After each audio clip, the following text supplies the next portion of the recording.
Good evening, everybody. Going to call the director's hearing of July 27th, 2023 to order. My name is Netta Zayer, Interim Community Development Director. I'll be the hearing officer this evening. Madam Clerk, are there any members of the public who would like to speak on any item that is not on tonight's agenda? I have no public comment or speaker cards. Thank you, Madam Clerk. Moving on from public communication to the items scheduled on tonight's agenda, we have a consent calendar that has the approval of the director's hearing minutes of June 22nd, as well as the Lodge Bar alcohol use permit, the Ventura Sandwich Company alcohol use permit, and the Daylight and Moon Cafe alcohol use permit. These are items 1, 2, 3, and 4. Madam Clerk, are there any members of the public who'd like to speak on any item on the consent calendar? I have no speaker cards. Does anyone wish to speak on these items? No. We have none. Hearing none, I approve the entire consent calendar, items 1 through 4. Moving on to the formal items on the agenda, item number 5, coastal development permit for 2954 Seaview Avenue. May we have staff's presentation, please?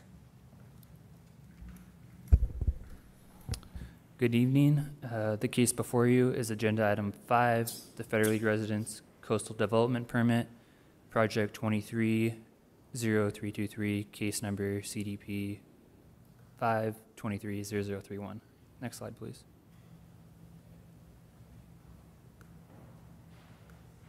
The subject property is located at 2954 Seaview Avenue in the Pierpont Keys community on an approximately 0.28 acre lot in the R1 single-family zoning district. The site is presently occupied by a 2-story, 2,060 square foot single-family home. Next slide, please. The proposed changes to the existing single-family residence include a 410 square foot single-story addition and remodel at the rear of the existing 2-story residence. The first floor, 410 square foot addition area is proposed for a remodel to create a new kitchen, family room, and bedroom. Next slide, please. Above are the first and second story floor plans. The first floor plans are shown on the left. The first floor plans show the addition and remodel to the rear of the home. The first floor consists of the garage, living room, dining room, kitchen, and the new bedroom. The second floor has no proposed changes as shown on the right of the screen. The second floor consists of the master bedroom, a secondary bedroom, and a family room. Next slide, please. Above are the elevations. The addition will not project into the side yard setback any closer than the existing residence and will not project above the existing roof line, keeping well within the R1 development standards. The existing lot coverage is increasing, but the proposed project is compatible with R1 development standards and no variances are required. The proposed addition's exterior will be finished in cement plaster and painted over. The addition is also compatible with the established physical scale and character of the area. No significant impacts to the public views. The project does not conflict with the public access and recreation policies of the comprehensive plan and will not block public access to the coastline. Next slide, please. Above is a table of the development standards for the R1 zoning.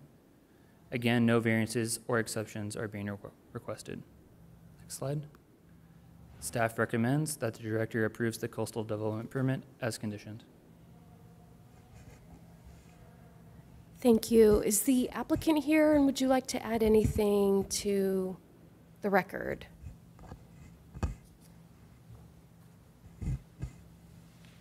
Hi, good evening. Hello. My name's Frances Jeffrey, and I'm an architect with the Akina Group. And I just wanted to add that this project has been designed and built so that our client, who has lived in this house for many years, is going to be able to age in place and stay on the the downstairs floor of the unit, so she doesn't have to go back up and down the stairs to the upstairs. So I believe it's actually an addition to the bedroom and an enlargement of the bathroom. I don't think it's a new bedroom. I could be wrong, but I think that's the status of the project. And that's the purpose of it entirely. And that's all I wanted to say. Thank you. Thank you.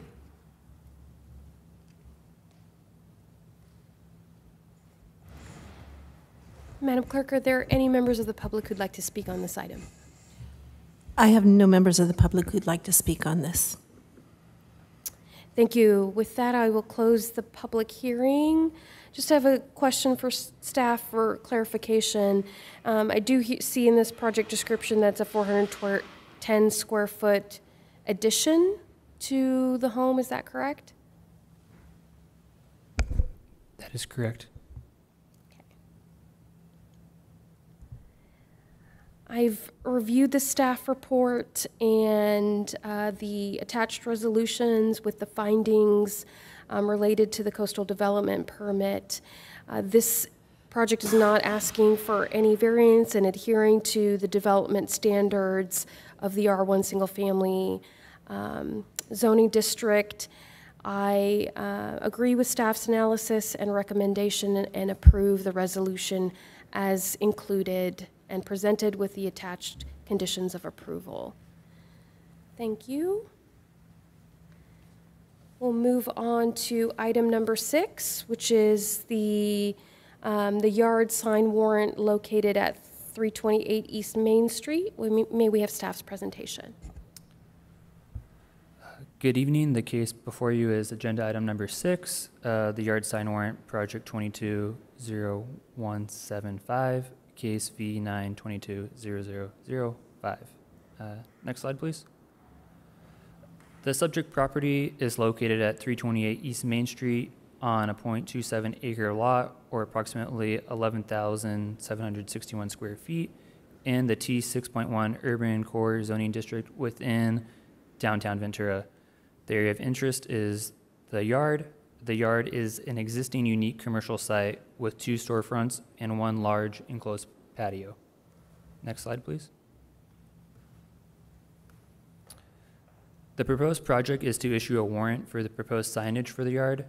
The signage deviated from the commercial standards of the DTSP, the Downtown Specific Plan, as the Downtown Specific Plan commercial sign standards cannot exceed 100 square feet. The scope of work entails installing 14 unique signs throughout the property that roughly total 728 square feet. The signs vary in sizes, with the smallest being 5 square feet and the largest being approximately 270 square feet. The signs are proposed on the north frontage of the building along Main Street, the south frontage on the shipping containers that abut the South Palm Street parking lot, and within the enclosed patio where the majority of the signs lie. The proposed signage meets the characteristics of the DTSP and general plan and will enhance the unique character and visual appearance of the building and general vicinity. The signage will allow for easy and intuitive recognition by the served population in conjunction with the placement along the facades complementing the architecture of the building. Next slide, please. Staff recommends that the Community Development Director approve the warrant as conditioned. Thank you. Before we move on to the applicant portion, I do want to disclose ex parte communication. I have spoke with the applicant property owner during this process. The conversations and communications with him have been related to the process, providing information about the zoning ordinance requirements for the difference between signage versus murals, and the process in which applying for a sign warrant. At no point did I express any support or unsupport of the sign warrant that is being applied for this evening. With that, is the applicant present, and would they like to add anything to the record? I'm here. I think... If you could go up to the mic, please. Thank you. Hi. Thank you. That was a great presentation. It pretty much sums it up. We feel this is a great addition to the community, and as he says, all of the signs have a place, and we're excited to be done with this process finally. It's been a long time coming, so we hope that you approve it. Thank you. Madam Clerk, do we have any members of the public who would like to speak on this item? We have none. Okay. Given that, I do have a few questions. So first for staff and then Mr. Island for you as the applicant. So staff, can you reiterate what the allowed signage is for this area?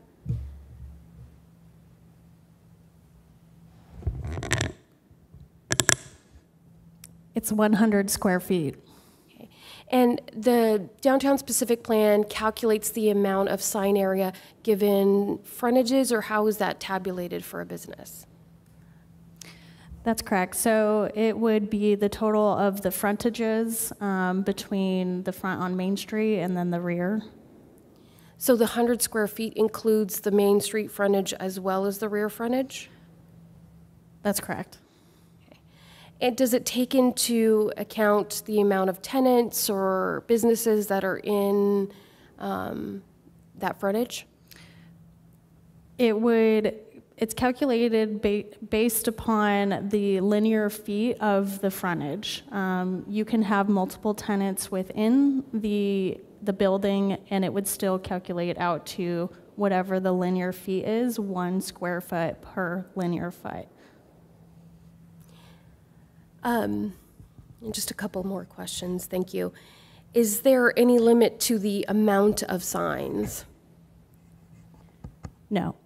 Okay, so within that allotted 100 square feet, they could have 5 to 10 signs if they wanted to? That's correct. Okay. That's all my questions. Mr. Ireland, if you don't mind, I have a few questions for you. Mr. Ireland, so you're asking for 728 square feet of signage. That is a significant increase in what's allowed. Do you mind sharing a little bit of why the necessity for that amount of additional signage? Well, there is one storefront on Main Street, which is actually under the required allowance for signage. However, we have created a second storefront, which is very unusual and unique for the downtown area.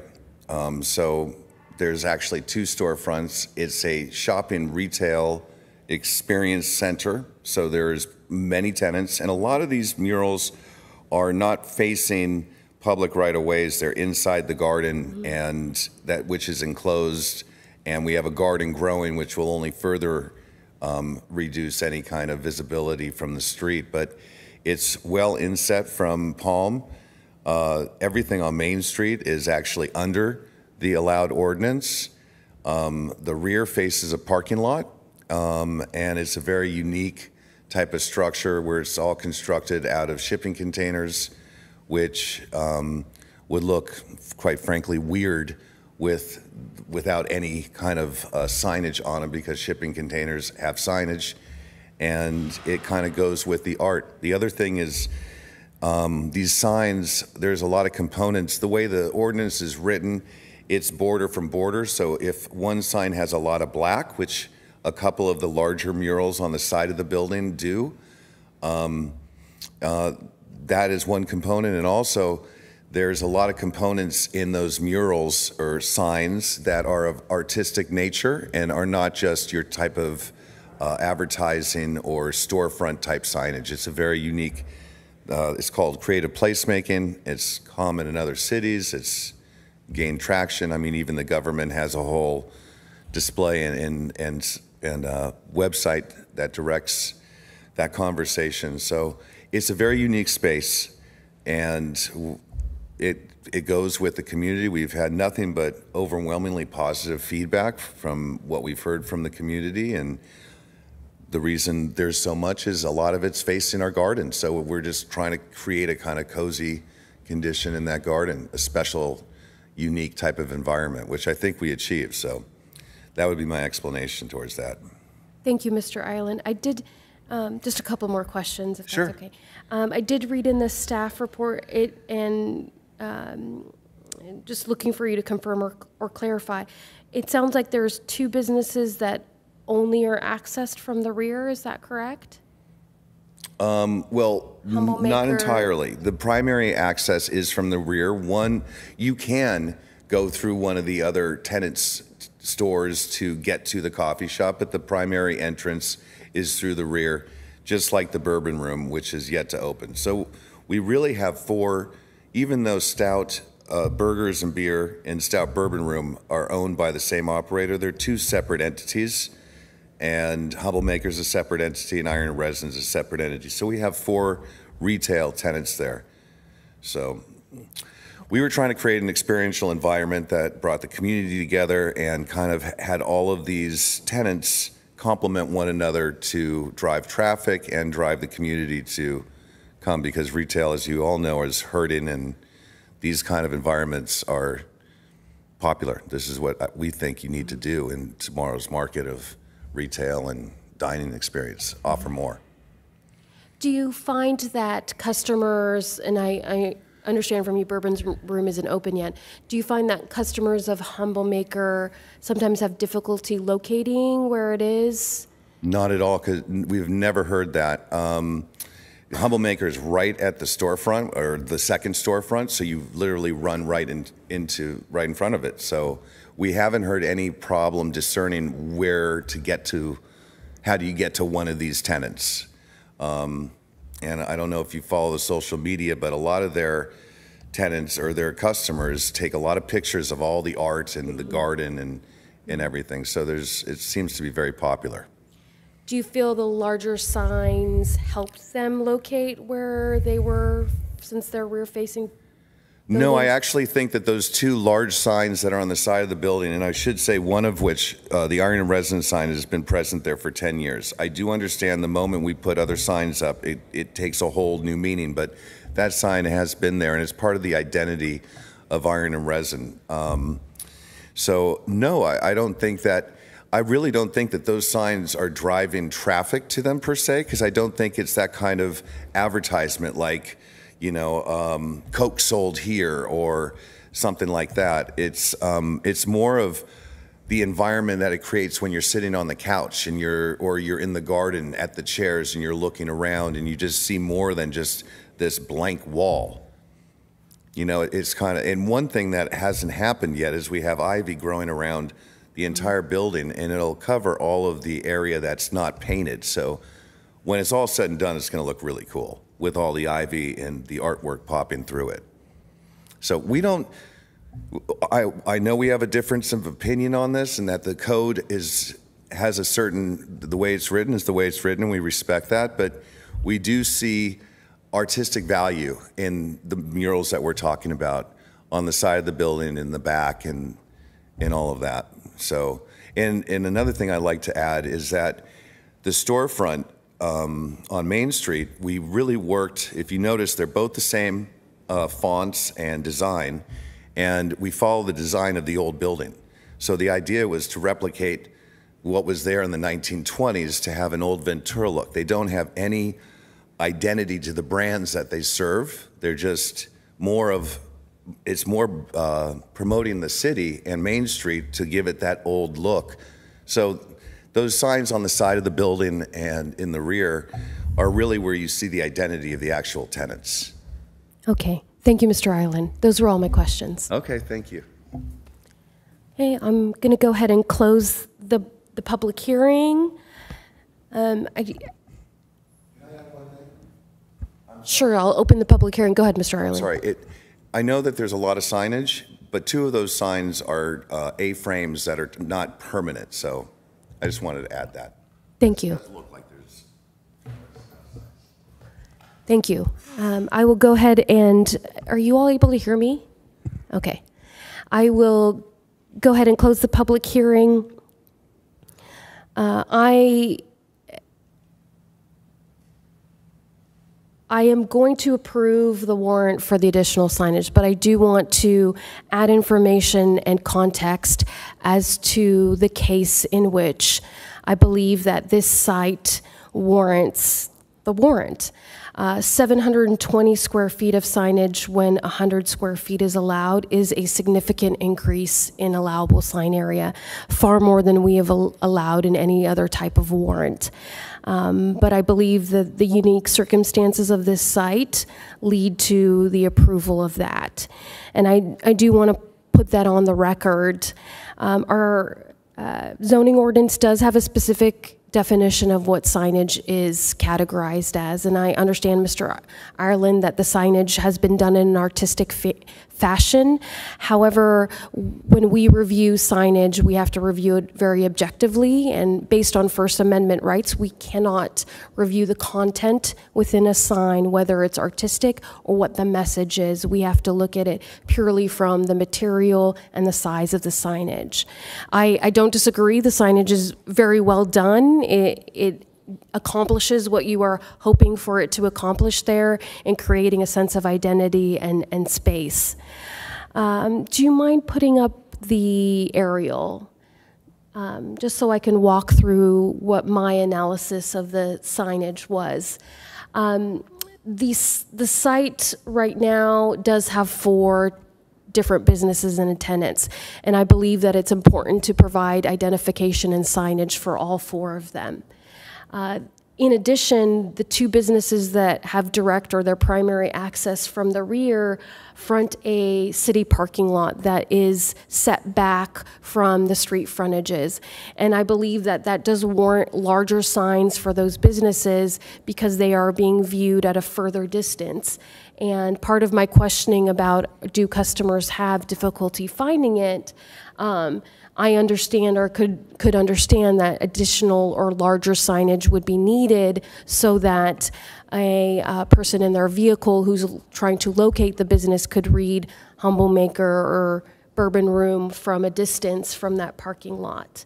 I also understand that if somebody is looking to go to Stout Burger or Iron and Resin and are looking for it from Santa Clara, that the additional signage on the rear would help them identify that those tenants are present there, as they are not visible from as they are only visible from Santa Clara, and their other signage is from Main Street.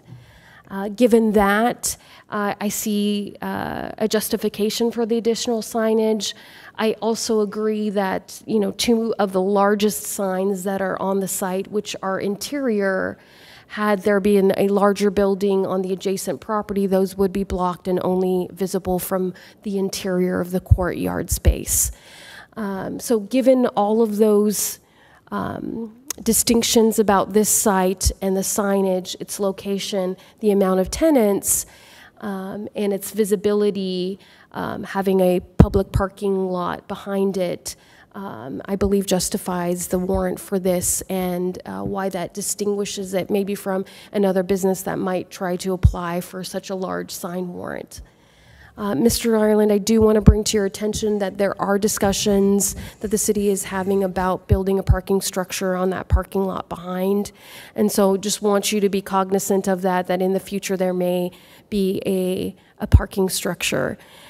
Should another warrant of this size and magnitude for sign deviation come before the director's hearing, I would be cautious about approving such a large deviation from the sign regulations. And so I don't want this to set a precedent or common practice that we would do sign warrants of this scale or magnitude. But with that, I approve the sign warrant for this project. Congratulations, Mr. Ireland. My only other comment would be, I know we've had many conversations, but I think part of the long process was this back and forth about going through the process. I would hope in the future that we could jump right in and get going on the permit so that we aren't seeing this delayed so long for you. We don't want to be an impediment to business, and would love for that collaboration and get you through the process quickly. So thank you for that. Thank you. Have a good evening. Thank you. Okay, with that, we'll move on to item number 7, 2706 Bayshore for an administrative coastal development permit. And may we have staff's presentation? Yes, good evening. The project before you tonight is Administrative Coastal Development Permit and Administrative Variance. The subject site's located on the east side of Bayshore Avenue within the Pierpont Keys community. The 4,500 square foot site has an existing 2,118 square foot single family residence and an attached garage. The access to the site is from Bayshore and the driveway will remain as is. The proposed project is for an accessory dwelling unit that will be 540 square feet, a 124 square foot addition, and replacement of the tile roof with shingle roofing to the existing single-family residence. The ADU will be on the second floor of the residence, entirely within the interior, and to be constructed within the interior footprint. The garage addition and exterior proposed ADU will be comprised of stucco designed to match the existing residence. The garage will be expanded from a 2-car garage to a 3-car garage. The 2-car garage parking will remain for the existing residence, and the 1-car garage parking space will be for the ADU, consistent with the parking requirements. The purpose of the garage addition is to provide a garage parking space for the ADU. The ADU meets the standard size, and the addition totals 124 square feet. The project site's permitted to have a lot coverage of 47.08%. This was an approval in 1976 for a lot coverage variance that allowed it to exceed the 45%. The variance for lot coverage of 47.08% was provided prior to construction of the existing single-family residence. Thank you. The proposed variance would result in a 2.74% increase in lot coverage. This would be the first increase in lot coverage since the house was constructed in 1978. There are several set of special standards for waterfront lots in the single-family R1 district. This meets all of those with the exception of the lot coverage variance to add the additional parking space for the ADU. Overall, the proposed development is consistent with the existing neighborhood and meets the zoning standards, with the exception of the variance to allow for parking for the ADU. With that, staff recommends the Community Development Director approve the Administrative Coastal Development Permit and the Administrative Variance as conditioned. Thank you. Thank you. Is the applicant present? Would you like to add anything for the record? We're here. Welcome. No, thank you. It's our first time. Yeah. It just appreciation to Gene Burst for explaining the process to us. We have owned the property for more than a year and are looking forward to having the chance to live in Ventura. That's pretty much it. Welcome to Ventura. Thank you. Thank you. Madam Clerk, do we have any members of the public who'd like to speak on this item? We have none. Okay, given that, I will close the public hearing. I have read the staff report and attached resolutions that contain the conditions of approval. This is a modest increase in the lot coverage to accommodate the project and believe that it's appropriate and consistent with the scale and character of the neighborhood. I approve the project with the attached resolution and conditions as included. Congratulations. Thank you very much. And moving on to item number 8, Main Street Bridge. This is a public works project. May we have staff's presentation?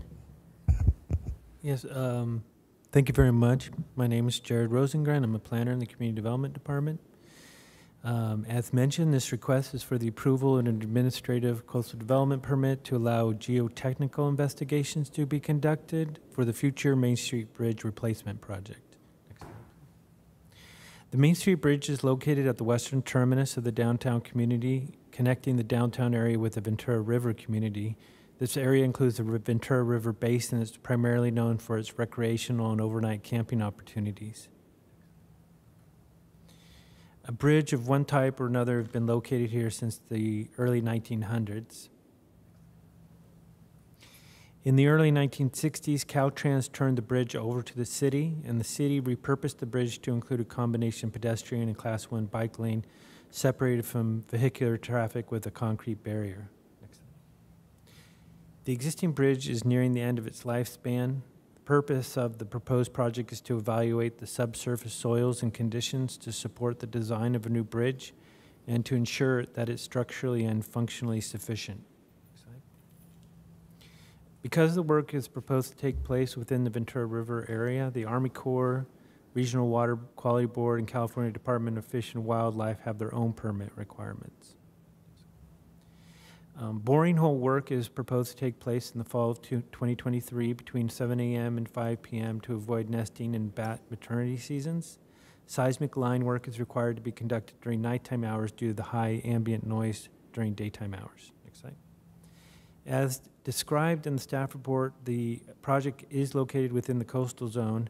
Staff has a couple of edits. We are asking for the proposed conditions of the project as a result of collaboration with the Coastal Commission staff.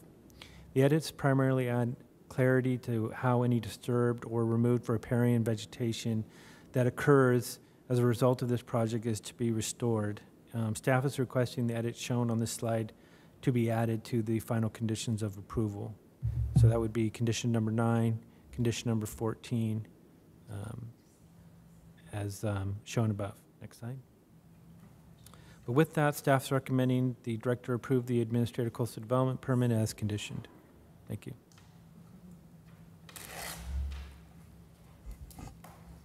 Thank you.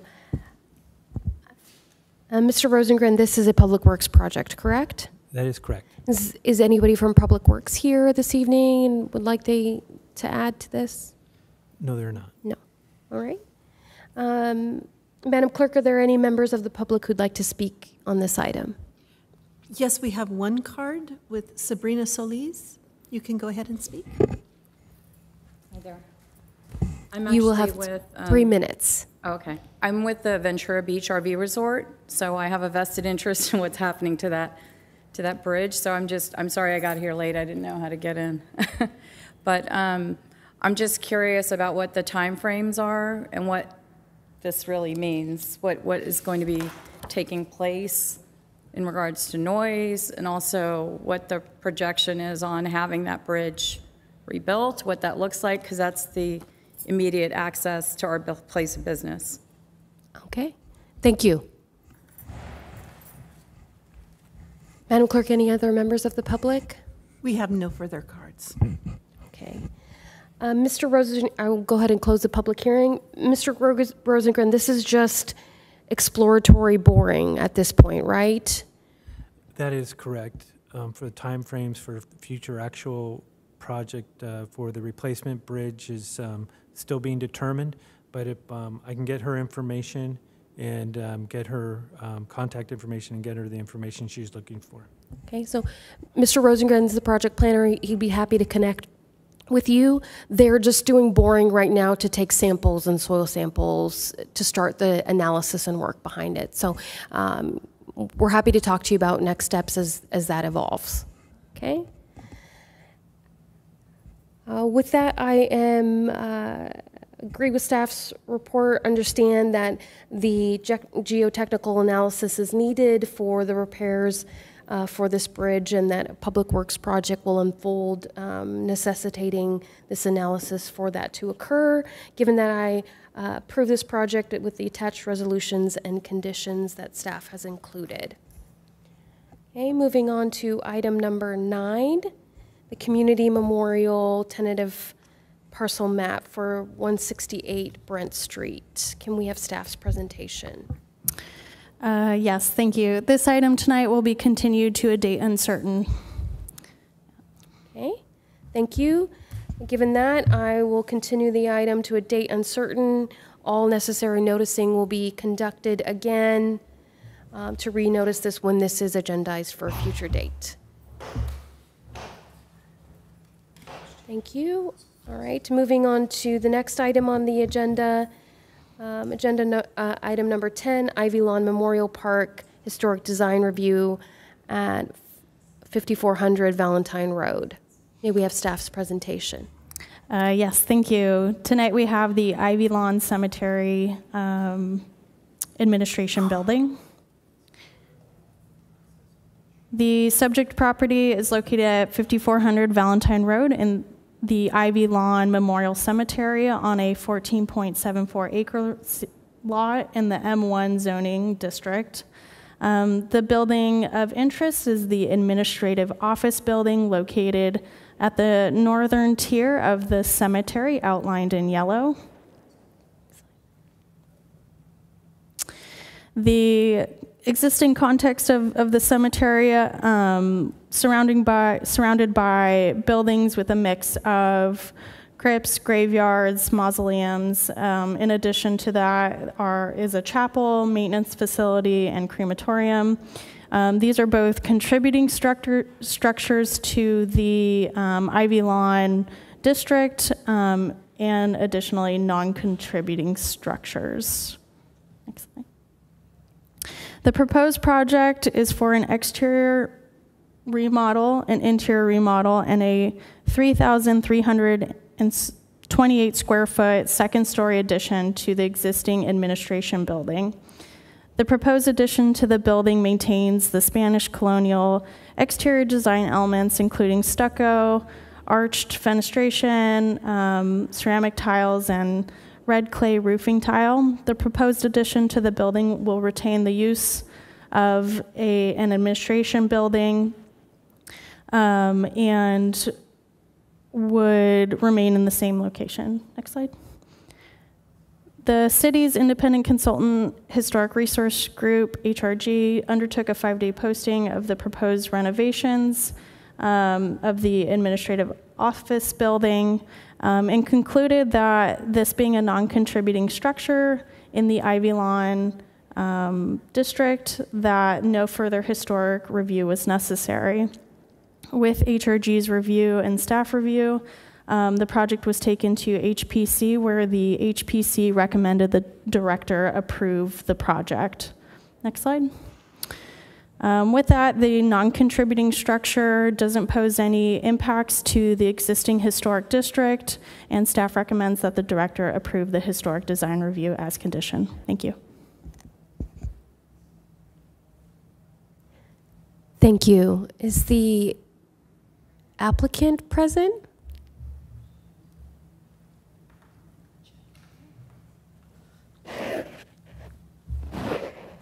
Was staff aware if the applicant was going to attend this evening? No. No. Okay. Are there any members of the public who'd like to speak on this item?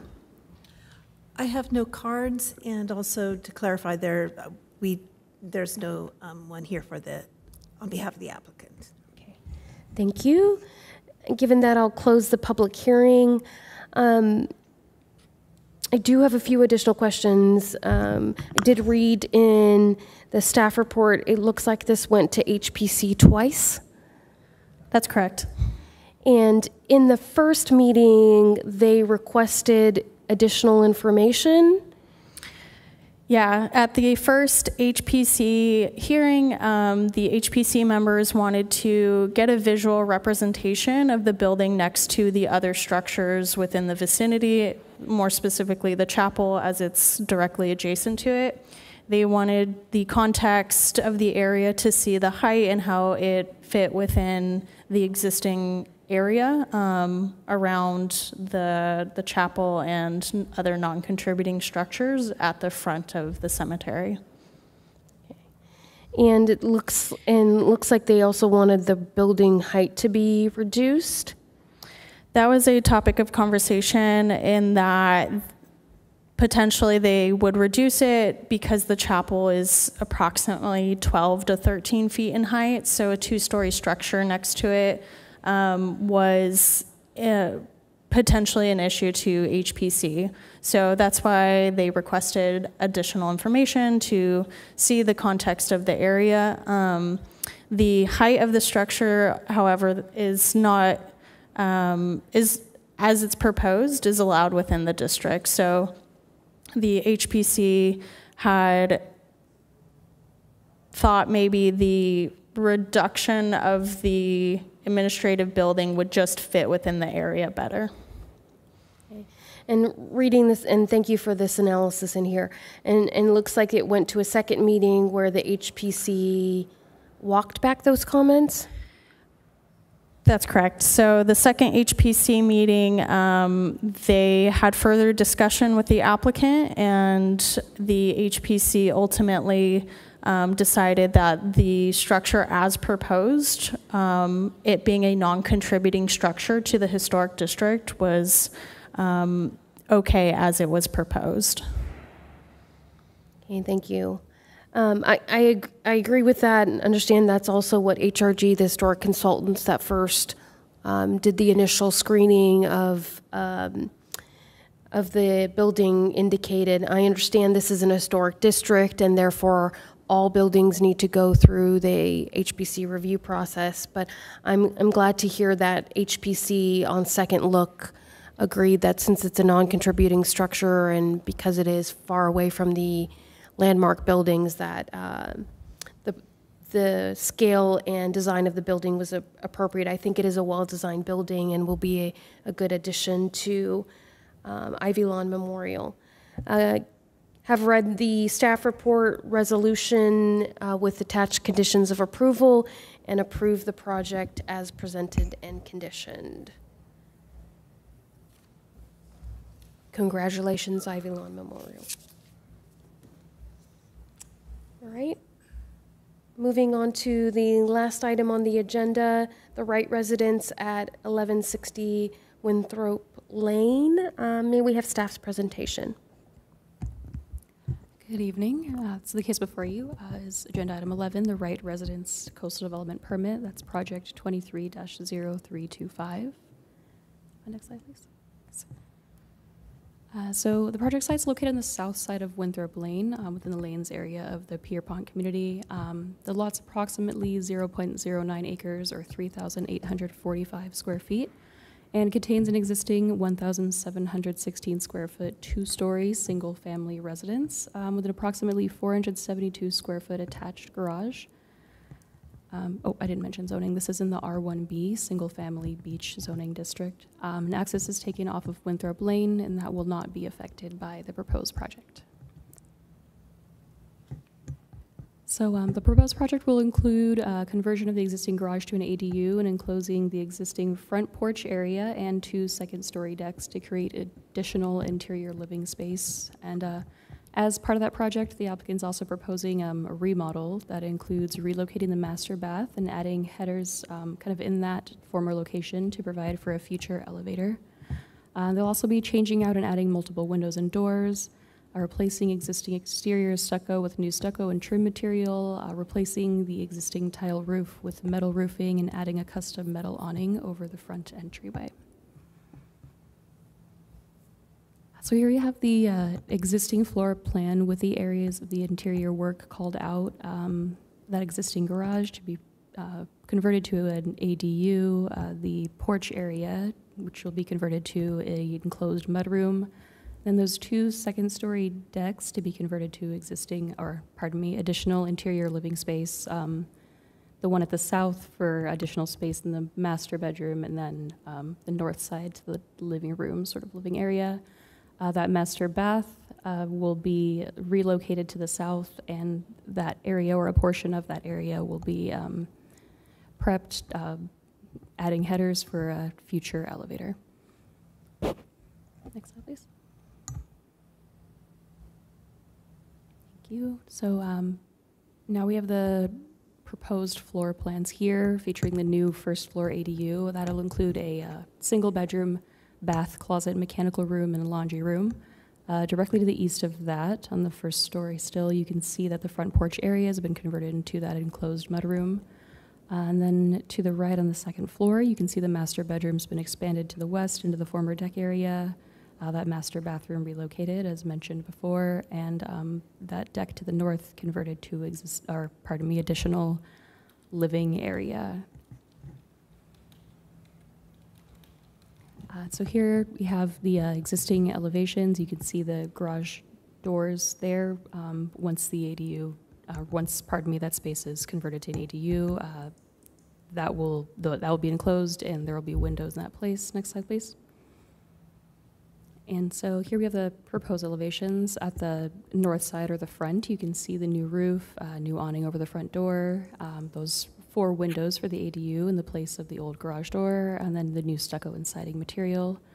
And at the rear south side, you can see the additional proposed windows and doors. And so here we have a table of development standards for the R1B, or single-family beach zone. As you can see, the proposed project meets all development standards except for parking, but state ADU law specifies that ADUs that are part of an existing accessory structure are exempt from providing additional parking. And further, that when a garage is converted to an ADU, a local agency shall not require that those spaces be replaced. However, to mitigate potential traffic or access impacts, it's encouraged to accommodate parking on site. And so in this case, the site can accommodate 2 standard size parking spaces on the driveway. The curb cut is wide enough. Really, I mean, there's access for 3, but as measured, 2 standard spaces can be accommodated. And staff's recommendation is that the director approve the coastal development permit as conditioned. Thank you. Is the applicant present? Would they like to add anything? Yes, the applicant is here online. I'll bring them in.